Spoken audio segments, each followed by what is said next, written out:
Let's do it. Welcome to another episode of The Play Callers. Yes, sir. We are the interactive sports radio talk and one half of the dynamic duo, Stephen Box, aka Strangle Box. Joined as always by my co-host, the one and the only. Cool McCain. Yes, sir. So cool, man. Got some good stuff going on this week. We crowned a champion in MLB this week. Yep. NFL is in full swing. College football picked up with the Big Ten coming back this week. So, whole lot to talk about, man. And even a little bit of surprising NBA news, I'll call it. Because people are like, wait, didn't we just crown a champion like 2 weeks ago? We already talking NBA? Pretty much, man. Pretty much. So, we'll have a little chat about that tonight, too. So, what do you want to kick it off with? Well, man, we might as well go ahead and talk about the Dodgers and their championship victory. Another championship for LA during this championship cycle. Clayton Kershaw pitched really well.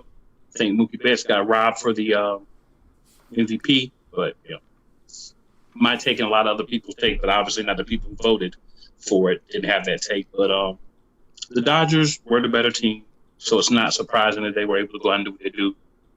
Give respect to the Rays for, getting in there and doing that thing, winning a couple of games and trying to fight. Even in game 6, they tried everything they could. They just, couldn't put runs on the board to win. So props to LA for doing what they should have done. It's a lot harder than people think, to really be honest, to do what you're expected to do, right? Lakers did the same thing. You come in with the expectations from the preseason on, and then you actually accomplish it. So that's props to you. There's extra pressure when you're in that situation, and they were able to kind of accomplish that. And they actually put on a pretty good pitching masterpiece for most of the series as well. So that was something that I wasn't particularly expecting from them, throughout the series. But hey, it just shows how versatile they were. Yeah, when you look at, it's a team we picked on a little bit here. So I'm not trying to really pick on them anymore, but it's a great example. The Clippers. Yeah, that was a team that was expected to at least get to the Western Conference Finals. They were supposed to be battling with the Lakers to decide who was going to go to the NBA Finals, and they weren't able to handle that pressure. So a lot of people, they may just go, they were the best team. They should have been there. But, just because you should be there doesn't mean you will be there. And let's not forget, they had to come back from 3-1 down against the Braves to even get there in the first place. So it would have been real easy for them to just fold it up in that series and not even made it to the World Series. So definitely getting their props for doing it, whether that was the expectation for them or not. Oh, yeah. And sorry to rub the Braves thing on you. I wasn't on purpose. Oh, good, man. Hey, we did better than I expected us to do. So, I'm fine. You always hope the team wins, but when it doesn't happen, Yep. You're really watching, So it's all good. We know. You know. You know what's up. You know that when you get on, you do your best, you try. Sometimes it works, sometimes it doesn't.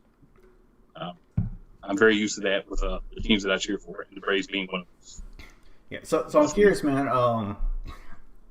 Now, I've only been kind of loosely following baseball a little bit here. Been trying to watch a little bit more of it, but apparently the Rays have a guy that they really like. They felt really good about pitching, and they pulled him early in that deciding game. What are your thoughts on that? It was a bonehead move.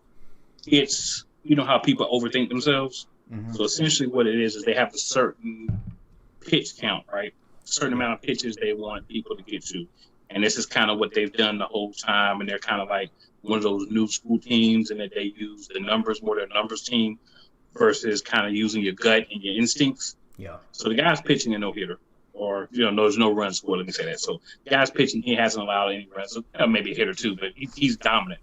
The Dodgers are not able to really hit anything off of him, and they pull him in like 6th and 3rd innings. And then a lot of people said that their problem wasn't that they pulled him, but who they put in to replace him. Yeah. Personally, I think that's the issue. you don't pull him. My problem is that you pull him when a guy's that's the equivalent. Let's put it in baseball terms. I mean basketball terms. That's the equivalent of say Denny Green. Obviously this is just comparison fictitious. Not saying that this happened. Let's say he goes out there and he's killing it from three. He's making all his threes. He's like 6 of 8. And then you say, you've already played 25 minutes. That's what we expect you to play. So go sit on the bench the rest of the game. We're not going to use you when you're playing really well and dominant. We're still going to hold you to the same thing as if you're not. And not only that, it's the last game if you lose. You're down 3-2, right? If you lose this game, there is no more season. Right. So why not leave a guy in there until he starts to, allow hits or get people in scoring position? But they didn't do that. They said, this certain pitch count, he hit it. He's looking at the manager like, dude, we're really going to take you out. And the manager's like, yeah, I can take you out, because this other guy in it, he gets crushed. So I think not the right situation to make that move. I understand that may be what got you there. But sometimes you have to think and just say, I need to do what's best for the team in this situation, in a closeout situation, where we're the ones who get closed out. They didn't do that. They kind of went the other way, and it cost them badly. And I think it was the bonehead move of the World Series, and it definitely contributed to them losing. Not saying that they would have won had he been in, but they definitely were not going to win without him and with the momentum that he had on that mound before they took him out. Yeah, and that's kind of what I was seeing a lot of people say, but I just wanted to kind of get your thoughts on it were too. And I mean, I think it's a valid point too that you said. It's not so much about the fact you took him out, even though that was questionable. Because like you said, it's Game 6. If he's not giving up any hits, if he doesn't look like he's showing any signs of struggling, perfect example. If keeping with the NBA thing, you go back to Game 6. LeBron didn't take his normal rest breaks in Game 6. It was like, hey, we leaving you out there. We're going to make sure we finish this out. And once we feel like we have a comfortable enough lead, then we'll get you some rest. Because at the end of the day, hey, we win this game, we close it out. You rest all you want after that. Exactly. Because we're not going to turn around and pitch the next game. Yeah, and the thing is, man, this guy wasn't going to go out there and pitch the next game regardless. So what are you saving his arm for? This is it. This is going to be the last game he's going to pitch all season. Leave him out there till the wheels fall off. I mean, I'm not even a baseball guy, and that makes sense to me. All I can say, man, is sometimes you look at moves and you say, "Oh, I'm not surprised that they lost because you made a dumb move." That was one of them. I mean, hopefully they'll learn from that in the future. They'll realize that the numbers are the numbers, and that's great to have and use that. But there's sometimes, man, you just got to go with your gut, and you got to do what's necessary to try to win. And they didn't do that. Well, they thought they were doing that, but they really didn't do that if you look at the situation. So when you don't do that, man, bad things happen. And in the case of the Rays, you caught that L. So you're saying you learn if you're in that situation again. So you're saying if you're talking to the Rays manager right now, give him a little Wade Barrett. If I'm talking to the Rays manager right now, I'm telling him, luckily there was only one move, but that was very Billy O'Brien-esque in what you did, sir. Yeah. Well, man, if he wants to go full Billy O'Brien, he'll just trade his starters next off season. So. Well, they don't give him power for that because they're smart. So, speaking of baseball and power, I know I got a couple of Mets fans on my Facebook that are pretty happy tonight that the team has been sold and that they got a new owner because, yeah, we talked on this show a little bit about the dumpster fire that was going on earlier in the season up there. So, no, they're pretty excited about it. I don't know if you have any thoughts you want to share on that, but I just know I got a couple of people I saw earlier. They were throwing themselves a little party on Facebook. I'll just simply say this about it, man. They were sick of the owner. I think the owner was sick of being involved in baseball. So to get the ownership group moved, you're clearly going to get in a situation where you're going to have someone who wants the Mets to be better and hopefully has learned from the mistakes that the current now former ownership made. And, hopefully the organization will, turn around and make better decisions moving forward. Thing is, you bring in a new owner, you never know, right? Because you think this and you're comparing it to what you expect it to be versus what was there previous. but you have to see what he does first, what this ownership group does, and then you'll know if this was a better move or not, to be honest. Yeah. So, real quick, I do see we got a few people tuning in. So, if y'all want to throw any chat, anything you want to hear about, any particular topics, any comments you have, feel free to throw those in the chat. We'll be glad to answer those and interact with you. And with that, man, I think it is a good time to go ahead and mention we got something special coming up here in just a little over a month. You know what that is? You know what that is, man? I think I have an idea. That's episode number 52. The official 1 year mark of the Play College Sports Talk show coming up here in just over a little over a month. So I'm pretty excited about that, man. We definitely had to do something special for that episode. Absolutely. I know we talked briefly about it, but stay tuned. It'll be unique for that, for sure. Yeah, so big thanks to people who have been consistently tuning in over the past year too, man. I really appreciate y'all. Absolutely. Everybody that's tuned in, if you watch the replays, whatever, if you reached out to us to say, hey, I like this, I don't like this, whatever, man. Appreciate you all, because it does take everyone for us to, grow the show, and it's happening, steadily. So absolutely. Appreciate everybody for that. So before we jump into football, which is going to pretty much dominate the conversation tonight, I want to talk about this whole thing with the NBA restart, man. So they are already saying that teams can start meeting up and practicing. Yeah. My thing is, how you gonna let people practice when we ain't even had free agency yet? Like, that just doesn't even make sense to me. Like, I understand you're trying to get the season started. You're saying it might be a shortened season, but you're trying to do everything you can to get things back on a normal routine. But how you gonna have people out there practicing when you ain't even have free agency yet, man? That's a good question. I'm assuming it's only limited, because I read where it's they can only have up to 10 people. So I'm assuming you're just limited, of course, to the people that you have under contract. But like you said, there's a lot of guys that are free agents, or in the last year of a contract that may be looking to be traded or moved to another team. So yeah, it's a little weird that they're allowed to do that. But I mean, at the same time, you're actually expecting to start the season December 22nd, right? Yeah. So you need to then get in some sort of preseason.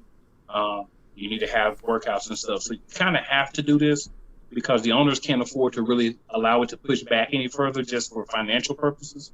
So it's going to happen on December 22nd. I mean, I know that your boy Denny Green causing more trouble, running his mouth, saying that LeBron might skip some games and stuff, which I definitely don't believe he's going to skip games. But he might load manage a little bit as far as how many minutes he plays, but I doubt he'll skip games. Not LeBron. Well, man, look, let me just go and throw out there for you real quick, man. That's the second time that Denny Green I missed. Been more than two, but if you want to just talk about those two, that's cool. He's a former Tar, but it's killing me right now. That's his second big miss of the last month. He's killing me right now, man. He's killing me. But yeah, it's unfortunate, honestly, a little bit like you said, because if you are a free agent, or you're looking to maybe switch teams, or unrestricted free agent, things like that, or restricted even. Do you go to the workouts? Do you not go? If you want to be on this team, do you say, hey, can I come work out with you? I don't understand how that part works. I guess it's kind of difficult, because, like I said, they're wanting to start back up so quickly after everything's finished, because they have no choice. With that big break that happened in the middle, they're trying to get 72 games in, so you got to get started by December 22nd to make that happen. You got to fulfill, contracts, the networks, and different contracts with the different areas. So, I mean, you're kind of forced into it. But like you said, it's still kind of silly. Like, why didn't you push up free agency if you knew this was coming? And if you didn't know it was coming, then how could you not know based on what you knew had to happen? So it's kind of like, it's a big miss, man. I mean, it's a big miss. It's kind of a mess. Hopefully it'll straighten itself out, in the next couple of weeks. But free agency needs to start. A draft needs to happen. Those things need to happen. And then those people need to get where they need to be pretty quickly, because if not, man, it's going to be even more crazy. Yeah, and like you said, I don't know when free agency is actually starting. I haven't looked to see what dates are on that. But, if you're talking about starting the season on December 22nd, okay, kudos to you for, allowing people to start practicing so you don't end up maybe in a situation like the NFL has where you're having a record number of injuries because you actually got guys getting in game shape. But most guys, unless they didn't go to the bubble, were probably already in game shape because they just got through playing not too long ago.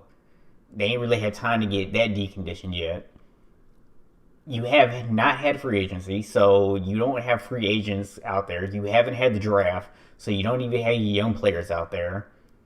I don't even know if the Lakers have 10 players under contract, to be honest with you. I'd have to actually look at our roster to see if we have enough people to put out there to have a practice right now, unless guys who are going to be free agents are going to come out there and practice with us. And then what happens if somebody gets injured? So Right. I don't think guys are going to want to necessarily come out there and practice, risk getting injured, and lose money in free agency. So to me, for a league to handle this whole bubble thing and did the best job of anybody in leading the way on how to handle the coronavirus situation, this is just a baffling move on their part. Yeah. I understand. I mean, I understand why you want to get it started, but why not move everything else up?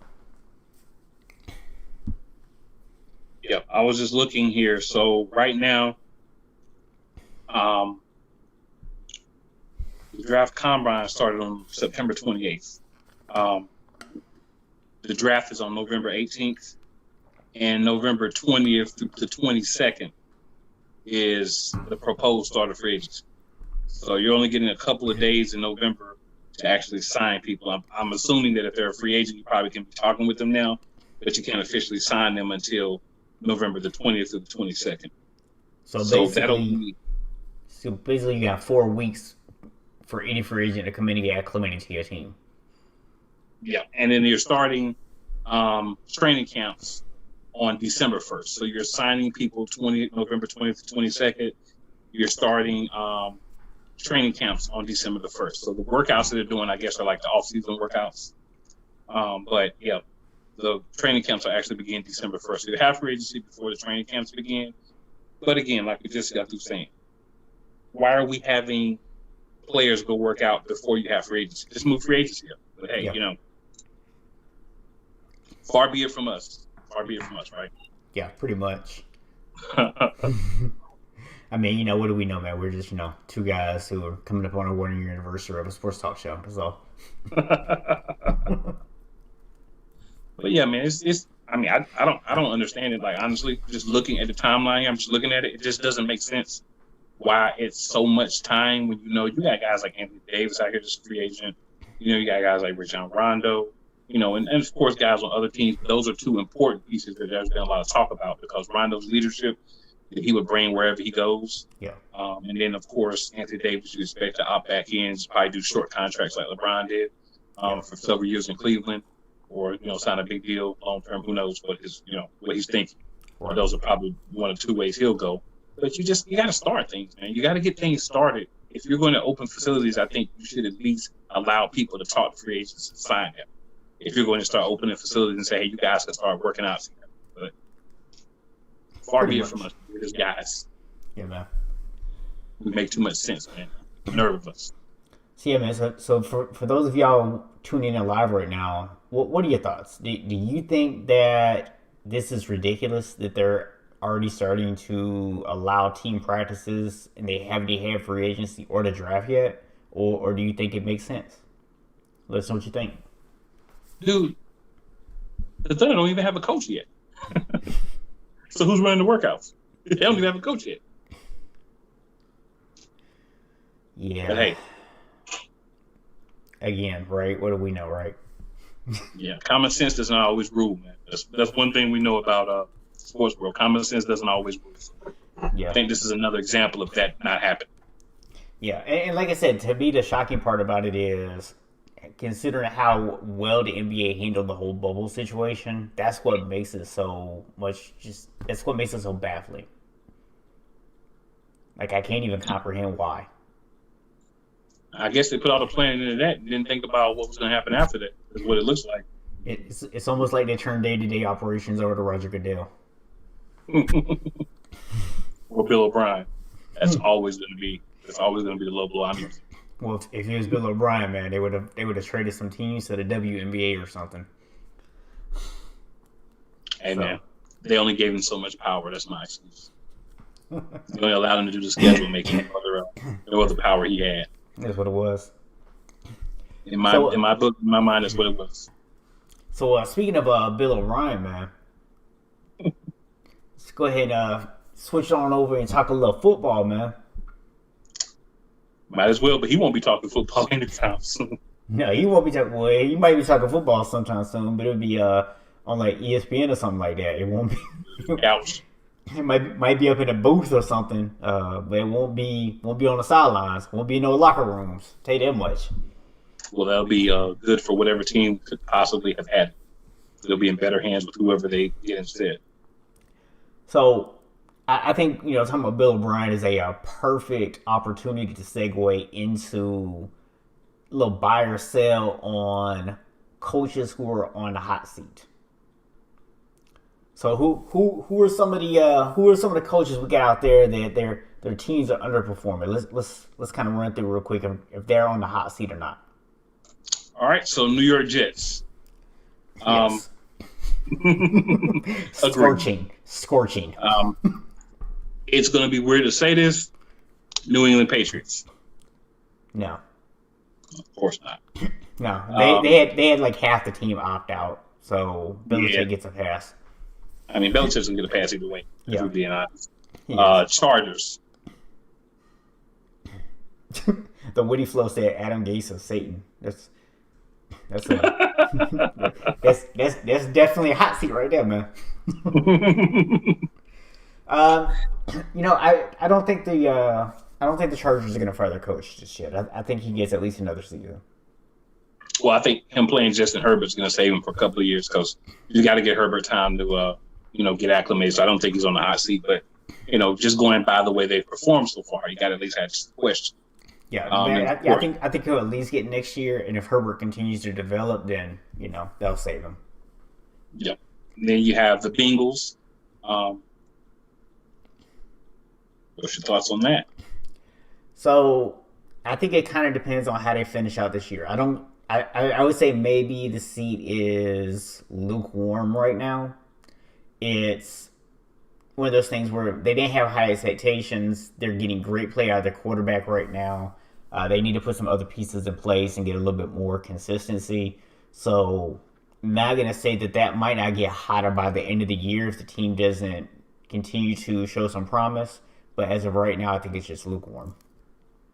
I'm going to say it's safe. I'm going to say it's not even warm. I'm going to say it's one of the coldest seats in the NFL. Okay.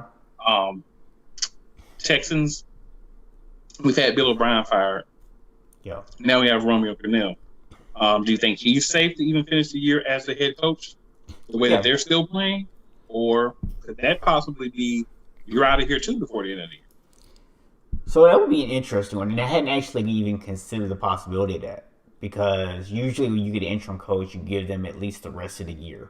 I think that they probably will. Anybody who was willing to give Bill O'Brien as much power as they did clearly doesn't make great decisions. So I'm going to say they at least give him the rest of the year no matter what. But I could be wrong in saying they don't make great decisions. They may do something stupid like fire 2 coaches in one season. Hey, which would be like unprecedented. Control everything, so why not? Yeah. Right? So you never know about those type of things. And then, of course, the Jaguars, I'll say yes because they're 1-6, and they've sold off a lot of stuff, and their coach is not getting a lot of what he has. So why wouldn't he be on the hot seat? Yeah, their coach is rolling around playing Nelly every day. It's getting hot in here. Pretty much, man. That's a great way to put it. I'm going to go with the whole NFC East, right? Because let's be honest, no team has over 2 wins. So the whole NFC East. The whole NFC East. I hate to have to do this, but the whole NFC East. I'm going to run through quickly. Philadelphia, I think that seat's starting to get a little warm. Maybe just lukewarm, but it's got to be a little heat under that seat. If not, come on, man. I mean, I know you got injuries, but come on. At least as a play call, at least that seat's got to be hot. I think the head coach seat might be a little hot, too. What do you think? So I'm I don't know, man. I think that, having just won a Super Bowl a couple years ago gives him a little bit of leeway. I would say it's warm, but you make a valid point in terms of him losing play calling duties. That might be a little hotter than the actual head coaching job. But if y'all go and have another season next year like this year, yeah, it's going to get hot real fast. Let's just hope that play calling duties. All right, so then we'll hop on to the football team. Apparently, is very good against the NFC East and very bad against the rest of the NFL. Yeah, I think that Ron Rivera is safe, man. They brought him in. They knew this was going to take time. They didn't have high expectations for the season. I think he's safe. So I can see a scenario where he's not safe. So here's that scenario in my mind. And Witty Flo, I know you're a football team fan, so feel free to chime in on this.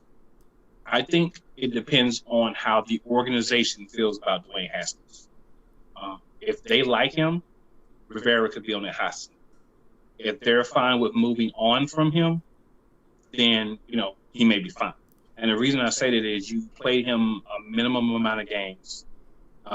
You took him out. He wasn't necessarily, how can I say this? He wasn't scoring touchdowns. He wasn't winning games. But there was improvement, right? And his stats even showed that. But then you just, took him out and you put in Kyle Allen, who isn't playing any better. Yeah. So if they're more committed to Dwayne Haskins, then he's not the coach because he's not going to give him the opportunity he's already shown. So he could be out of there if this Kyle Allen thing doesn't work, or if they end up bringing in Alex Smith and that doesn't work. I can see that as a scenario where he may be out. But outside of that, I think he'd be pretty safe. So Woody Flo said that Haskins, he thinks, is gone next year. He says that he thinks Ron is good, but Scott Turner, maybe not so much. Fair enough. So the Cowboys, we know this. He's got to be hot.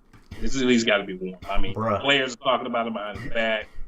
Let me tell you, there is a possibility that Dak Prescott might have a coldest seat in Dallas.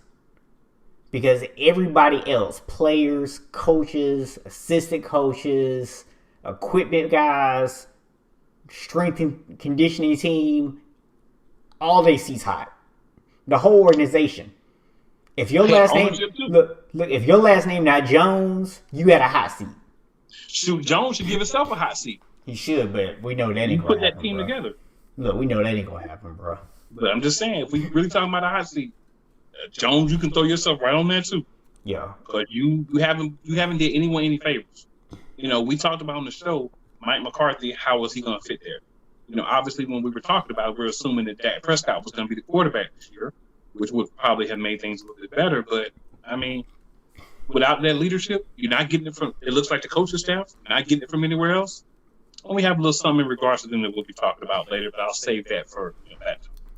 Yeah. New York Giants, I know he's a first-year coach. He's 1-6. They look putrid. Daniel Jones looks like he's regressing. There's no way that there has to at least be some conversation like, I don't know if we picked the right guy. So I think the head coaching job is cold. I don't see them getting rid of him. Daniel Jones' seat, on the other hand, it's warming up a little bit. And if the Giants are bad enough to draft a Trevor Lawrence, or the other guy that everybody's talking about, where's he from? North Dakota, I think it is. If they get a chance to get with those guys and they think those guys can be the future, then your Jones seat's going to get real hot. There's at least one Giants fan we know that may not agree with you, man, but I'll leave that. Yeah, Eric said that the OC seat need to heat up. Well, here's where I would argue with it a little bit, though, Eric. So, we see what's going on in Dallas right now. And your offense last year was really good. So, Jason Garrett has shown that he knows how to run the offense. And I understand that Kellen Moore was calling the plays last year, but if I'm not mistaken, Kellen Moore's also calling the plays this year, right? So, the only difference was Jason Garrett's scheme versus Mike McCarthy's. So right now, if Daniel Jones isn't getting the job done, you don't have Saquon, You got a couple of young receivers that are starting to come up. Evan Ingram is a ball dropping machine at tight end, and your offensive line is still getting put together. How much blame can you really put on Jason Garrett for that? Thank you, Evan Ingram, for dropping that ball up too, by the way. I appreciate you. That dude said, "Don't argue, just accept it." And then, the Vikings are 1-5.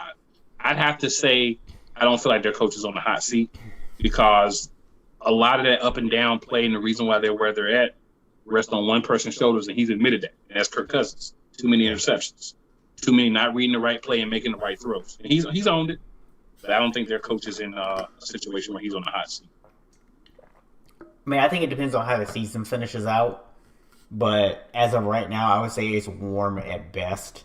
And I wouldn't anticipate him getting fired this season, but we'll see as the season kind of wraps up here where they're at.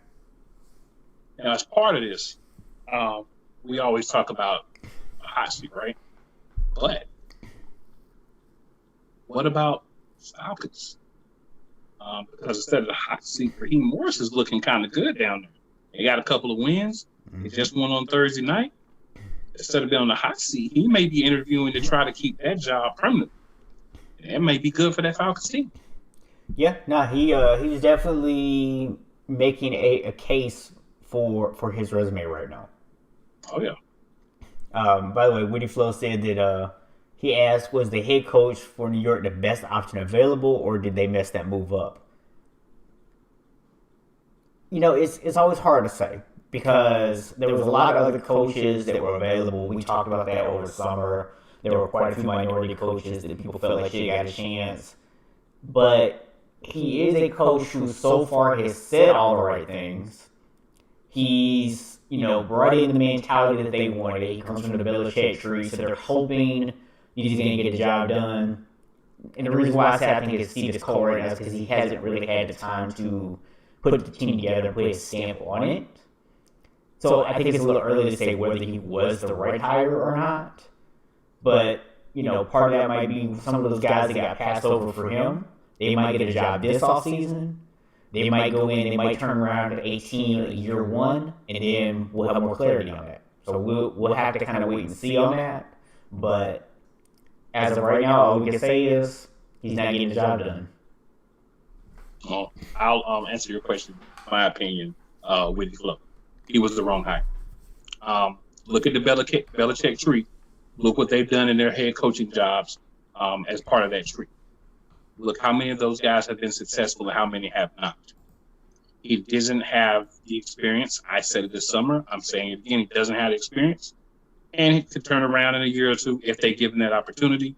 But I do feel like you should have went with someone who had a little bit more experience bringing him into a young team. I don't think that it was a good hire. Even if it turns out to be good down the road, hey, he found a way to work it out. But if you look at the history of Bill Belichick guys, especially in their first opportunity, you can see that this is destined to be not a positive outcome.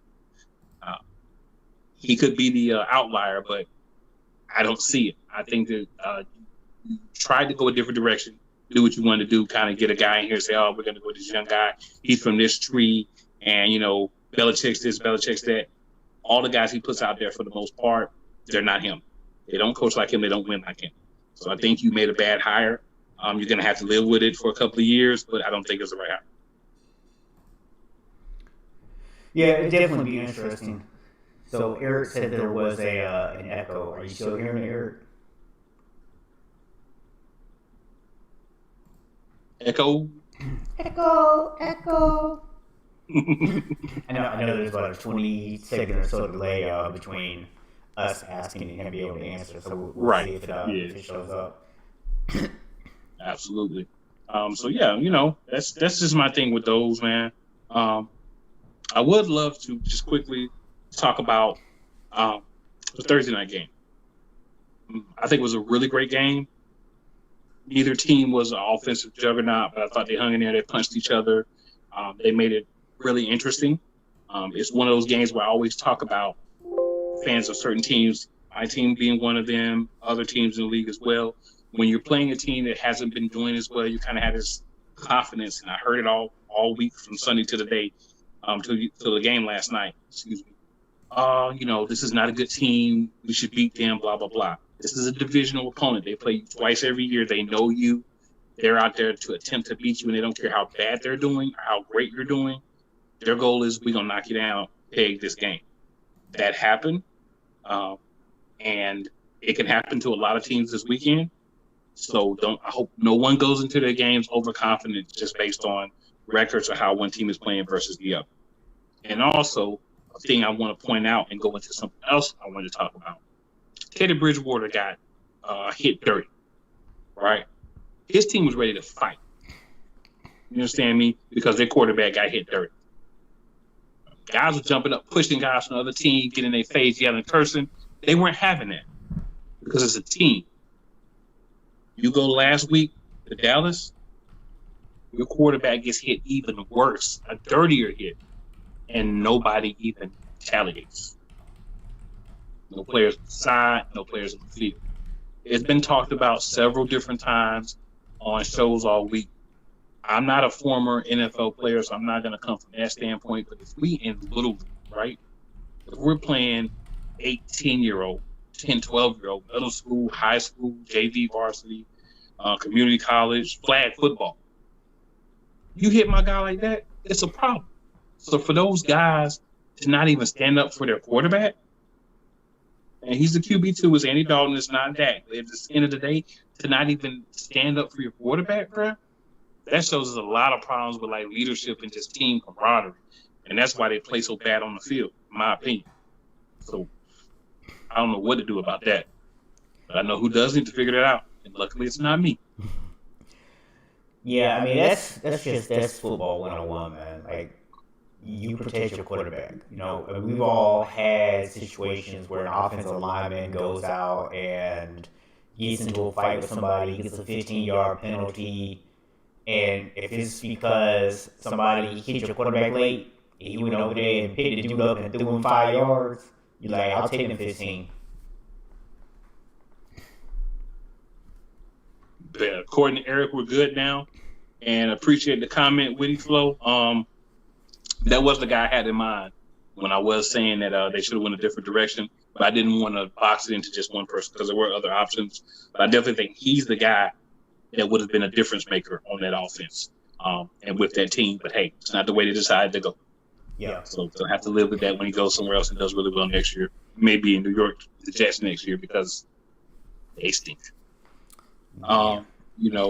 Every week we always do our picks. We always talk about the, interesting things that happened previously. So for me, one of those interesting things that happened is the Atlanta Falcons. They look like a different team. Ridley got hurt. They slid Gage in to take some of those plays. They threw the ball to the tight end, Hunter Hurst, a little bit. Mm-hmm. And Julio had a big game. Being able to, take over in that situation and start to win games, that says a lot about the guy that took over, as well as the guys that he had under him and how he was able to inspire them. Yep. So to me, it's surprising because let's not joke ourselves. Even up to last week, we're saying if you play the Falcons, you play, the Jets, you play the Giants, I'm probably going to pick your team no matter who you are, right? Yeah. So now we got to rethink and say, well, maybe Atlanta needs to come off that list because the record's not that good. They're 2-1 under the new guy. And, we can't blame him for what happened with the guy that wasn't getting enough out of the team. And so what's actually interesting about the way Atlanta's playing right now to me is last year when they started playing well at the end of the season, it was when he actually took over the defense. Yep.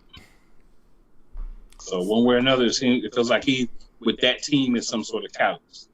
I know we want to do our picks for the NFL, but I wanted to quickly talk about something that kind of came up with college football. And that's the situation with Trevor Lawrence. So as everyone probably knows by now, he's been diagnosed with COVID. Yep. So he's not going to be playing this weekend. So he should be on track for the Notre Dame game next week. without any complications, but he won't be playing this week. So my thing with that is, and this is a question for you, and then of course anyone else who wants to answer in the comments, feel free to. My question is, Clemson has a game this week. It's not it's Boston College. It's not like a team that should destroy them by any means. But if they go out and they lose this game without Trevor Lawrence due to COVID, but they win every other game, do you think that affects them getting into the college football playoffs? If there's 4 other teams that are all undefeated, let's say every conference. Let's assume for the argument, every conference has a undefeated team, undefeated champion, and then here sits Clemson. The only loss was when their quarterback couldn't play due to COVID. Do you think they still get in, or is that held against them to keep them out? So I don't think it will cost them to miss. First of all, I don't think they're going to lose the game. But even if they did, I don't think it would keep them from getting in, because when you look at it, right now the SEC only has one undefeated team in Alabama. The Big Ten just started playing, and one of my surprising picks that happened this week was Indiana beat Penn State. Although I got to tell you, I saw the replay and the highlights of that game, and I'm not sure Duke got in, honestly. I thought he looked short. I thought it was pretty obvious he looked short. Yeah. I was actually shocked that they called it a touchdown and they upheld it. Yeah, I was shocked actually that they called that. I wasn't shocked initially that they called it a touchdown, but upon reviewing it, I guess the thing was the only reason that it stood up was because it was initially called a touchdown and it was close. But I did feel like that could have been called the other way just as easily. Yeah. So that was definitely a shocking play for me. But yeah. But I'm gonna tell you why I don't think Clemson would miss. Okay. The Pac-12 just doesn't have the strength of schedule. And in fact, they're playing each other. And how many Pac-12 teams are even going to be ranked in the top 25? So they're not going to have the strength of schedule to help them out. Whereas Clemson's going to have the benefit of playing a couple of top 25 teams. And assuming that they win out. So if they beat Notre Dame, that's going to be a top 10 team. Miami was top 10 when they beat them. They might be playing another top 25 team in the ACC championship game. So Clemson's going to have a good strength of schedule. And does the Big 12 even have an undefeated team left? I'd have to look and see. Yeah, I'd have to look, because I can't think off the top of my head if they do or not. And if they do, it's not somebody that we're so impressed with that we're going to be talking about something that are better than Clemson. So no, I don't think it will prevent Clemson from getting into the playoffs as long as they win out and win the ACC. As long as that's their only loss. I kind of agree with that, because I think, to me, the big part is Notre Dame being in the ACC this year, because they're a top 4 or 5 team right now. Yeah. I don't see that changing before the game next week. So I feel like even if they were to lose this game with Trevor Lawrence, assuming he's able to make it back for the Notre Dame game and they win, they should be fine. The other concern has to be, what if he shows symptoms later and he's not free? He's not symptom-free in time to pass needed. I think you have to pass 3 tests before you can play. So if something happens and he's still symptomatic and he's not able to play against Notre Dame, then you get into trouble, even if you win this game. But the good thing about that is, more than likely, you're going to get a rematch in the ACC championship game between Notre Dame and Clemson, because they're not doing divisions this year. So it's 2 best teams, best records. So honestly, I got to believe that that's probably going to be Notre Dame and Clemson, no matter who wins the Clemson-Notre Dame game. G. Sosa is back. G. Sosa, I'm so shocked that he picked Notre Dame over Clemson. I'm so shocked by that. But I mean, he's right though. It could happen. It could definitely happen. Yeah, Clemson is not as they showed last week. They're not as impenetrable and unbeatable as people thought at one time that they were. When they play a team that's fast enough, they got a quarterback that can move around a little bit themselves. They got some guys that can go vertical. They got a solid running game. You can give Clemson some trouble. If you don't turn the ball over and your defense is solid. Miami's defense wasn't solid against Clemson. Turn the ball over a little bit more than we should have. But if you can do those things, you can hang in the game. And we know if you can hang in the game with anybody, you can beat them. So, yeah, I wouldn't look at Jesus and say, "Nah, man, it's crazy, man. Ain't no way they can win." They got a good shot. I think they really do have a good shot, and then it's probably going to be a rematch, like I said, to determine the champion from the ACC anyway. So we know that's your squad, man. That's why I was laughing. That's why I'm so shocked that you picked them, man. It's all good, but hey, your squad playing well, you might as well pick them. You know what I'm saying? Yep. Hey, so since we ain't seen you all, man, I just wanna say, it's nice to have 17 titles, for the Lakers, just like the Celtics. So we back ties. So now see who can get to 18 first. Trying to stop either one of y'all from getting to 18, but that's another story for another day. That's neither here nor there. But yeah, so of course, we got to get on these picks. So real quick before we jump on the NFL picks, though, I want to hear your thoughts on something real quick. Okay. So there's some talk with the Big Ten about the possibility of them getting in 2 teams. More than likely, we're looking at Wisconsin, Ohio State. What do you think of the odds of that? Because right now, the SEC, like I said, I think only Alabama's left undefeated. And the ACC, you're going to, at best, have 1 undefeated team. Is there a second team in the ACC or in the SEC that would beat out, a Wisconsin or Ohio State, assuming that one of them only has 1 loss to the other one in the Big Ten championship game? Is it a possibility they could get 2 teams in? Well, to answer that question, the first thing I need to do is check and see if anybody's undefeated in the Big 12. And right now they have Oklahoma State and Kansas State that are undefeated.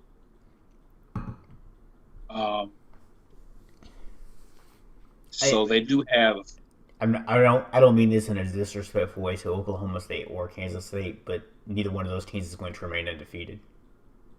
Well, I think actually from what I've heard, I haven't watched a lot of Big 12 football, so I'm not going to try to. Actually, I apologize. Only Oklahoma State is undefeated. Kansas State has a non-conference loss. From what I heard, Oklahoma State's been playing well this year, and they actually have the possibility of going undefeated because I think you're playing other Big 12 teams. It looks like the Big 12's down. Texas already has 2 losses. Oklahoma already has 2 losses. West Virginia already has 2 losses. So a lot of the teams that normally Texas Tech has 3 losses. Kansas hasn't won a game. Baylor only has 1 win. So a lot of the teams that normally would compete within the conference, they're not looking too strong. Yeah, so Oklahoma State probably has the capability of going undefeated, but I think they run into the same thing you talk about with Pac-10 with everyone being down. Yeah. But if they have an undefeated team at Oklahoma State, let's say, and they make it through undefeated and win a championship, how can you not put them in over a 1-loss team from the Big Ten? Yeah. Right?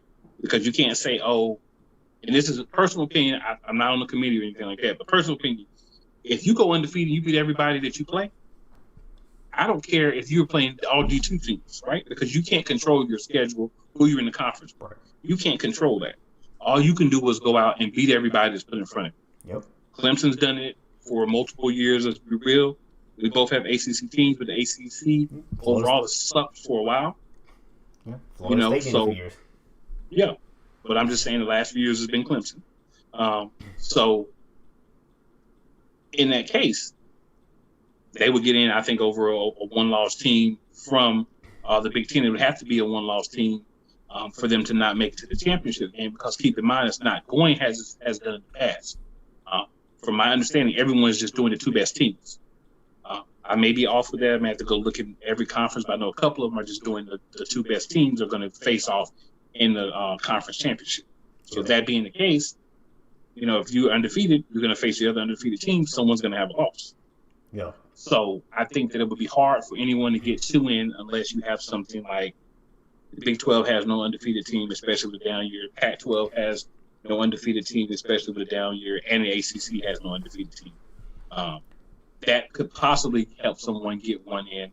Then you'd have to look at the teams that have a loss, who you think is the best among them, and that would be, of course, subject to the committee. but I think that it would be hard for the Big Ten to get 2 teams in, especially this year. But I mean, you can't rule it out as something that's impossible or couldn't happen. But I think it would be difficult for it to happen. Yeah. So real quick, I'm going to address G Sos. He says that he meant to tell me last week it took the world almost end for us to win again. Well, G Sosa, that's your perspective. My perspective is that it took the Lakers to put 2020 back on track and actually get things back to where they should be. And it's in terms of the ring don't count, allowed me to channel my inner Shaq. Tell me how my rings taste. All right, man. So I'm gonna let y'all have that. That's all y'all. I'm not getting in that conversation. We ain't make it. So let's go ahead and knock out these NFL picks, bro. Of course. All right. So we already, of course, talked about the. And here. Work with me here. Well, we already talked about the Thursday night game, so I was excited about that. All right, and one more second. Nothing wants to work with me, but it's all good. What my boy Kevin Garnett say? I'm a professional.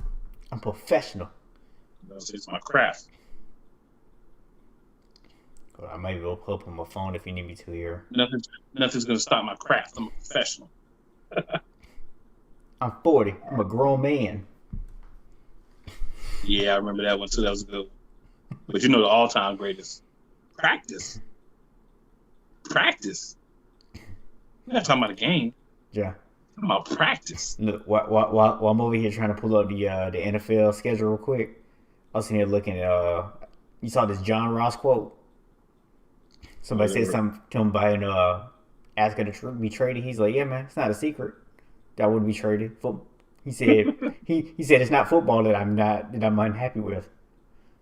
Wow. Hey, John Ross, depending on what they want for you, man, you can always use a receiver over on the mass unit that's the Eagles right now. But got the games up. Oh, so I was about to say they got it up too, but go ahead. You got it. Yeah, man. So we got first game, New England against Buffalo. Gonna go ahead and I'm gonna say New England stops the bleeding this week. Cam's been serious in interviews. Belichick's pissed off. Then they're gonna pull this one out. They're gonna find a way. Well, Cam might be pissed off. Belichick might be pissed off, but that doesn't mean they have anybody to throw the football to. I got Buffalo. Cam's gonna run this week. He's gonna feel better getting over that COVID. All right, we got Tennessee at Cincinnati. I'm not even need to talk about this. Tennessee. We got Vegas at Cleveland. I'm going to pick an upset here. I'm going to pick Cleveland with Baker Mayfield spreading the ball around, not focusing on trying to get a certain amount of catches to a certain person. And that's not anything to knock Odell Beckham. But I think when you don't have that guy, you have so many other guys. You can spread the ball around, feel comfort, make the right reads. You're not worried about one person getting so many catches or so many touches. So I think they're going to pull an upset here. I mean, I agree with you, and the thing is, I actually don't take it as a knock on Odell. I take that as a knock on Baker. Yes. It's sad it takes for your best receiver to go down for you to play better. It's pretty sad. Yeah, the team might not be as well, but the quarterback will play better, so it should balance out. I think they'll win. Okay. Indianapolis at Detroit. Someone's got to win the game. Detroit. Why not? I'm going to go Indianapolis. All right, we got Minnesota and Green Bay. Minnesota's 1-5. Quarterback's being questioned a little bit. Coaching staff I don't think is in any trouble right now. Green Bay's kind of hitting on all cylinders. They had that one snafu, we'll call it, against Tampa Bay. Green Bay. Dalvin Cook's back this week. I think Minnesota in the upset. Gotta have an upset. New York at Kansas City. The Jets, excuse me, New York Jets. Kansas City. Yeah, Kansas City. By the way, Woody Flo said that Kirk Cousins is about to be a camp counselor after this season. Hey, he's going to be a rich camp counselor. That's right. For sure. All right, we got Los Angeles Rams at the Miami Dolphins. They're playing in Miami Gardens. I'm going to say the Rams got a little bit more than Miami, but I'm still going to pick Miami to win. Yeah, I'm actually going to go with the Rams. Yeah, I think Tua's going to come out and better do a lot of stuff because they don't have any film on him yet. And the week after that, I think he's going to be able to make some things happen this week. Pittsburgh at Baltimore. I'm going to actually say Pittsburgh. Yeah, I'm going to say Pittsburgh too. They played Lamar last year, and they showed him a lot of different looks where they didn't really try to pressure him, but they made it seem like they were going to pressure him. They dropped into coverage. He did a poor job of reading those coverages. So it'll be interesting to see if they can do that to him again this year.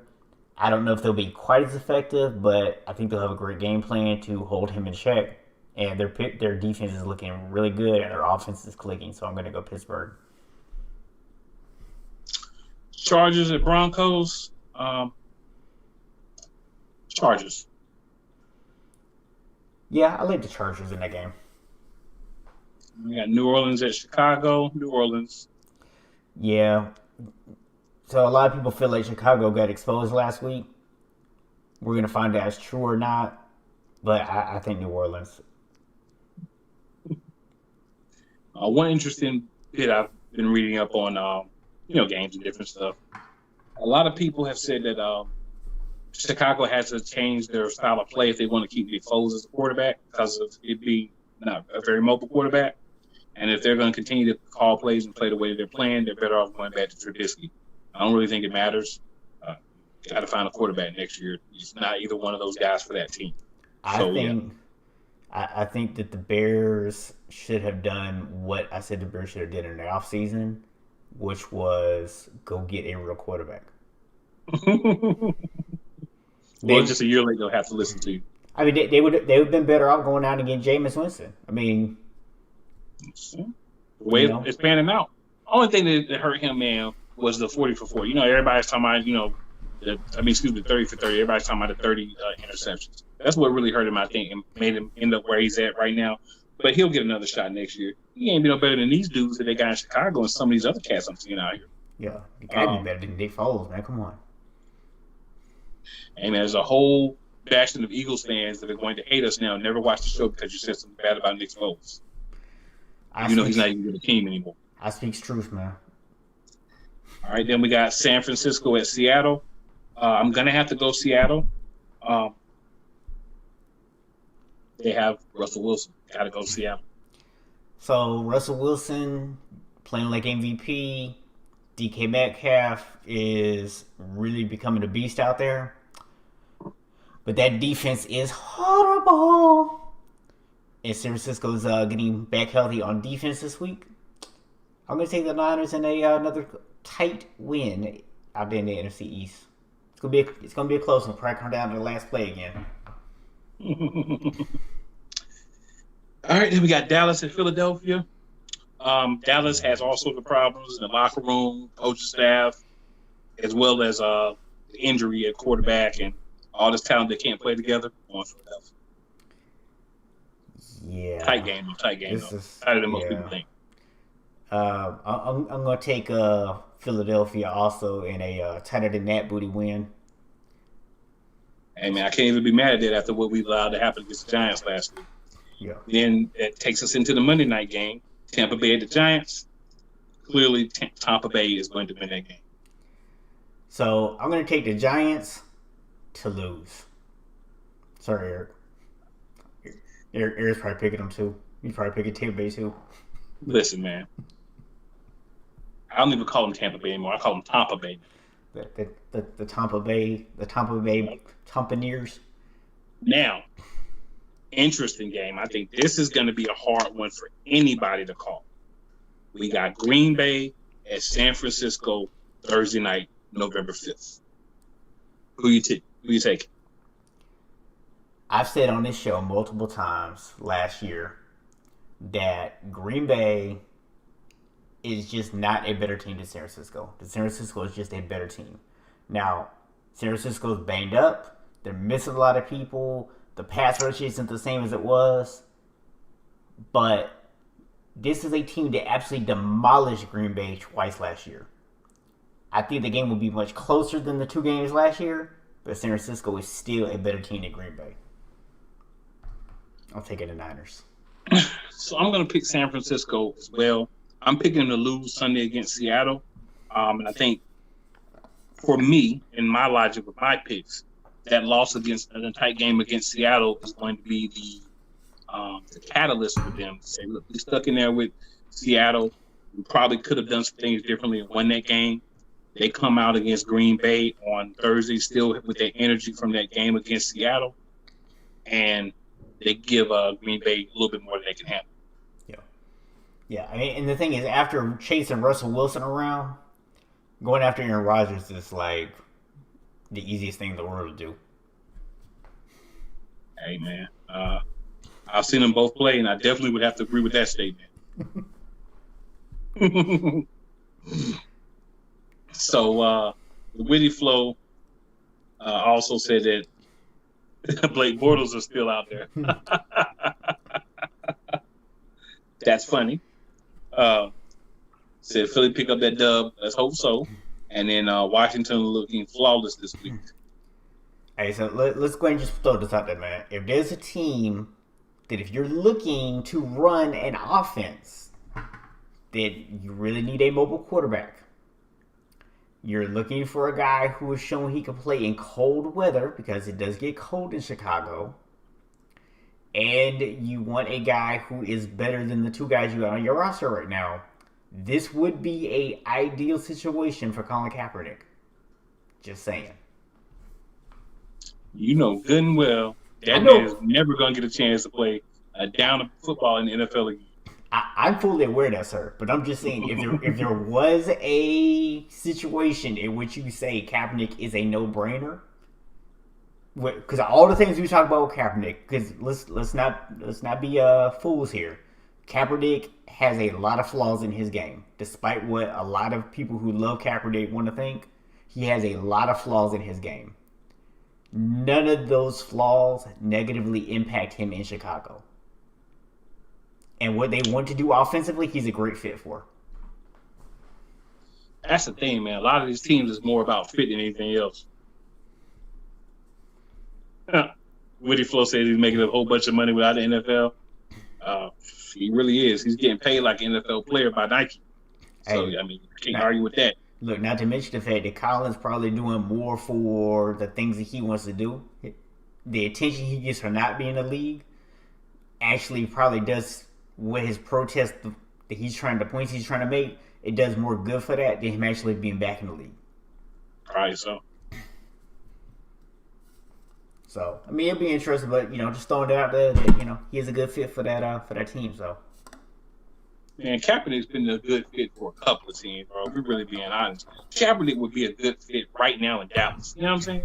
If we're being honest. Like, it's a couple of places you would look at and say, Kaepernick would be better than what they got in New York in the Jets. Bro, the way the offensive line play, I wouldn't go to Dallas and play quarterback if I'm Kaepernick. Especially with I just saw they did Andy Dalton. Man, Kaepernick could go back there and run Wildcat the whole game. He gonna have to go back like Ronnie Brown back in the day, just running Wildcat offense the whole game. Lee better go every once in a while. Lee better get out there and block for himself too. Then they might block for him. I doubt it, man. We know they ain't gonna block or fight for Andy Dalton. They already showed that. Yeah, crazy. Hey, bro, did you hear? I just happened to see this right before we came on. So apparently the Giants had a positive COVID test, and as a result, they only have 4 offensive linemen even available to practice with right now.